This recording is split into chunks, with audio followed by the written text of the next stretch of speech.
শুরু হচ্ছে নাটক বাঁচতে চাই বাঁচতে দাও। হ্যালো হ্যালো একটু সাউন্ডটা সুজা, একটু সাউন্ডটা ঠিক আছে। হ্যালো হ্যালো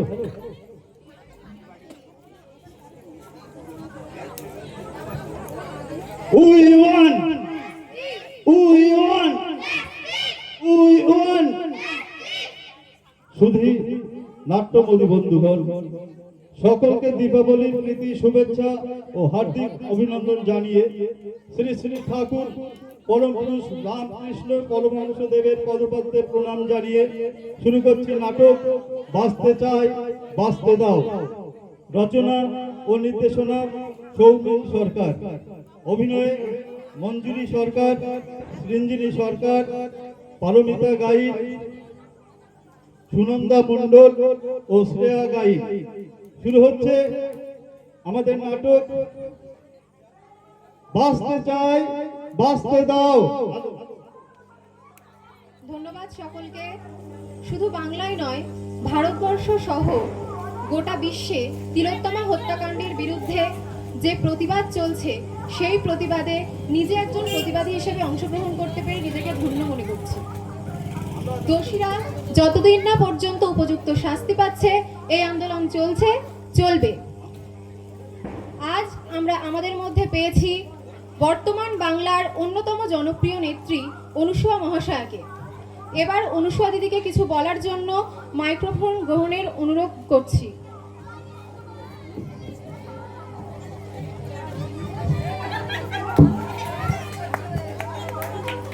নমস্কার।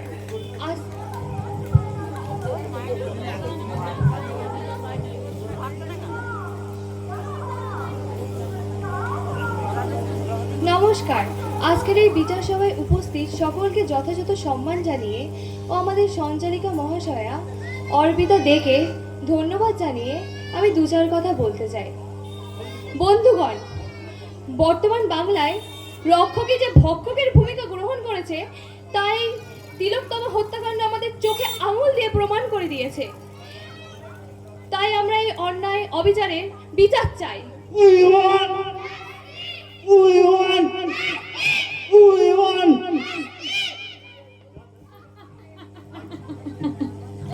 জাস্টিস ওইটা তোমরা কখনো পাবে না, বুঝলে?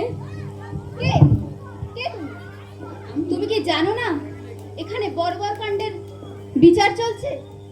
জানি গো, জানি। আর জানি বলেই তো। কি জানো তুমি?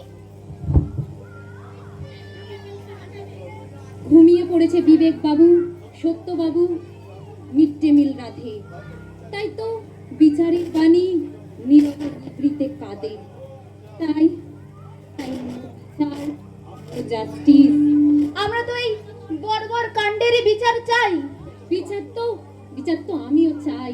তাই তো বিচারের আশায় ছুটে চলেছি গলি থেকে রাজপথ।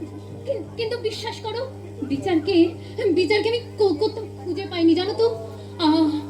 কি যন্ত্রণা! কি তোমার সারা শরীরে এমন রক্ত কেন? কে করেছে তোমার এই অবস্থা?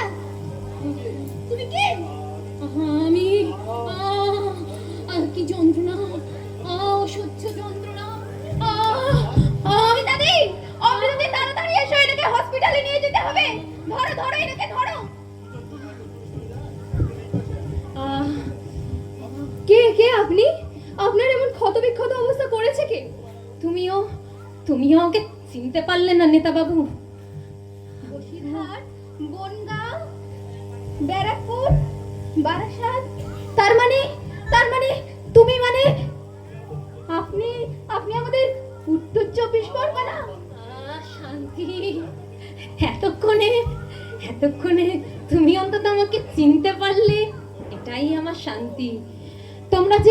তোমরা যে আমাকে শুধুমাত্র ম্যাপবন্দি করে রাখোনি, এটাই আমার কাছে অনেক সুখের কথা, বুঝলে?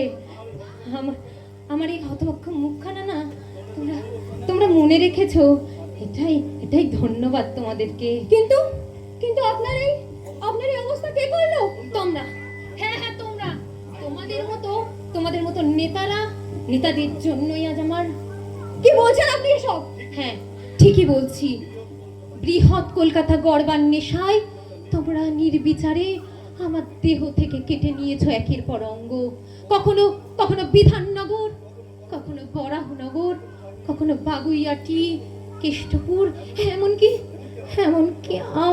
আমার ফুসফুস বারাসাতটাকেও আমার বুক থেকে চিনিয়ে নিতে তোমাদের একবারও কষ্ট হয়নি। বৃহৎ কলকাতা বানাবার নেশায় আমাকে এইভাবে ক্ষত বিক্ষত করেছো তোমরা। না না, আমরা কিছুতেই তোমাকে এইভাবে ক্ষত বিক্ষত হতে দেব না। আমাদের প্রাণের জেলাকে আমরা কিছুতেই এই ক্ষত বিক্ষত হয়ে ভাগ হয়ে যেতে দিতে পারি না। স্ট্রেঞ্জ কি গণতে বাবু বাবা খুলেন, তোমরা তো শুধু এতেই বিরত নও, তাই আমার এই কদাকার দেহটার কেটে বসিরহাটটাকেও তোমরা আলাদা জেলা বানিয়ে ফেলতে চাও। আমার অস্তিত্বটাকে তোমরা মুছে ফেলে দিতে চাও। তাই তো আজ এই অস্তিত্ব হারানোর যন্ত্রণায় আমি বিচারের আশায় পথে নেমেছি। কিন্তু সঠিক জাস্টিস সে তো এখন বহুমূল্য বিকৃত পণ্য হয়ে কলকাতা কিংবা মুম্বাইয়ের মতো বড় শহরে বিলাসবহুল পাঁচতলা হোটেলে নর্তকী নিয়ে আলো আঁধারি খেলায় মেতেছে। আমাদের মতো যন্ত্রণা ক্লিষ্টরা তাদের নাগাল পাই না। নেভার, আপনার উপর হওয়া এই নির্যাতন আমরা কিছুতেই মুখ বুজে মেনে নেব না। আপনার যন্ত্রণা আমার যন্ত্রণা, আপনার অস্তিত্ব বিলীন হওয়া মানে আমাদের অস্তিত্ব বিলীন হওয়া। শান্তি, তোমরা জানো বৃহৎ কলকাতা বলে যখন বিধাননগর, বরানগর, বাগুইয়াটি, কেষ্টপুর, বারাসাত এরা নিজেদেরকে কলকাতার অংশ বলে দাবি করে, তখন আমার কি কষ্ট হয় তোমরা জানো। অস্তিত্ব হারাতে আমি না ভীষণ একা হয়ে গেছি জানো তো। আমি ক্ষুদ্র হয়ে গেছি। আবার আমার থেকে তো এখন বসিরহাটটাকেও কেড়ে নেওয়ার চিন্তা ভাবনায় তোমরা ব্যস্ত। এখন আমি কি করবো তো তোমরা বলতে পারো?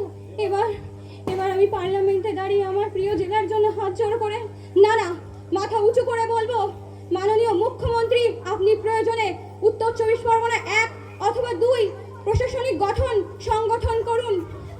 আপনারা আমার প্রিয় জেলাকে এভাবে অন্য নামে বিলুপ্ত হতে দেবেন না। বৃহৎ কলকাতা গড়তে গিয়ে আপনারা আমার জেলাকে এইভাবে বিলুপ্ত হতে দেবেন না। আমরা আমাদের জেলার জন্য দেশের সমস্ত নেতার কাছে গিয়ে দরবার করব।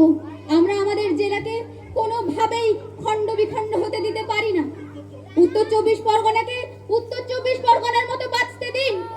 তাকে ভিন্ন নামে টুকরো টুকরো করে তার অস্তিত্বকে বিলুপ্ত করবেন না।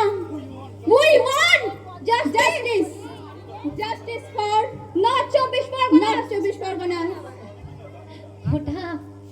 ওটা তোমরা পাবে কিনা জানি না, তবু সবাইকে আমি একটা কথা বলতে চাই। আমি বাঁচতে চাই, আমাকে বাঁচতে দাও, আমি বাঁচতে চাই। শেষ হলো আমাদের বার্তা, আমার নিজেরই লেখা। ধন্যবাদ সবাইকে। একটি মেসেজ আমি আপনাদেরকে দিতে চেয়েছি মঞ্চের মধ্য দিয়ে। ভালো লাগলে করতালি দিয়ে এদেরকে অভিনন্দন করবেন। ছোট ছোট মেয়েরা পারফর্ম করেছে, আমি এদেরকে নিজের হাতে পুষ্প দিয়ে সংবর্ধনা জ্ঞাপন করব।